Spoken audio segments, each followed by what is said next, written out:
couple of minutes before the start of the formal 1:30 session, which will discuss fibre.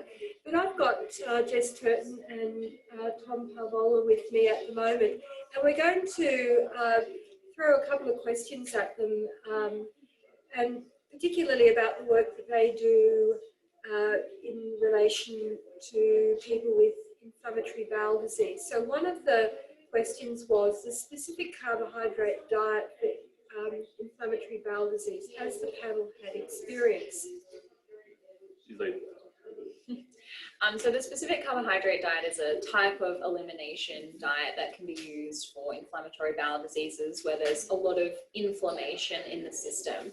And it's essentially a short-term diet to help calm the inflammation, and then essentially you'll slowly reintroduce those foods back into your diet and then find a more flexible approach. Now, at the centre that we work at, we actually have our own protocols for, they're sort of a mix between a high protein, low carb diet and also an elimination style diet. So, I mean, the specific carbohydrates diet does focus on proteins and things like that too. So it's probably very similar what we do to that diet in a lot of ways.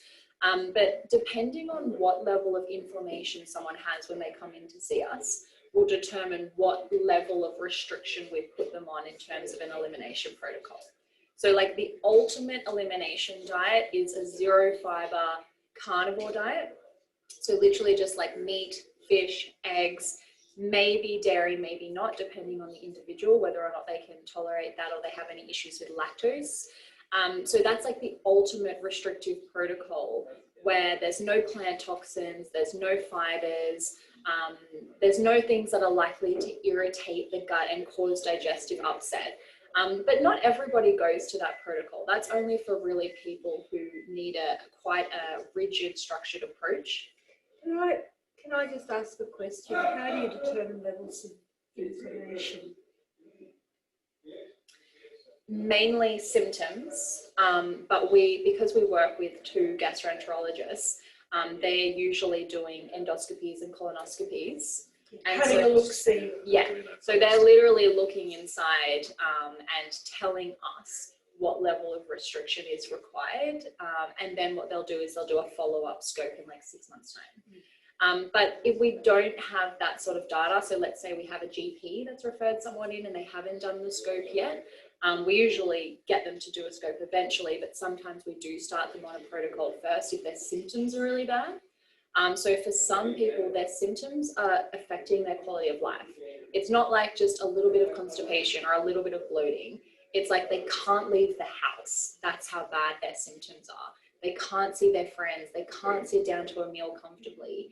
And so it severely affects their quality of life when they walk into our office and they want something easy and they want something that's going to work. And so that's why a rigid zero fiber protocol is easy, because it's very simple in the sense that here's a list of foods, eat them. That's how simple it is. But it's going to work for most people. And then we build it up from there. One of the things that I'd like to know, when people actually are confronted with that list, how do you work with them? Do you get lots of people throwing their hands up in horror going, I can't do this? Yep. And what we also take into account is that person's current diet as well. So if someone's eating a really high carbohydrate, high fermentable carbohydrate diet too, sometimes it might not be sustainable for them to take on a full elimination diet, so to speak, straight away. So we can adjust it, maybe even remove some of the fibers and come up with some strategies to kind of tweak that a little bit to make it more sustainable for those particular patients. But normally, everyone is very upset with their typical gastrointestinal symptoms. And for example, our autoimmune protocols, we start them on these and we keep them on this for about 2 weeks until they can try and become symptom-free.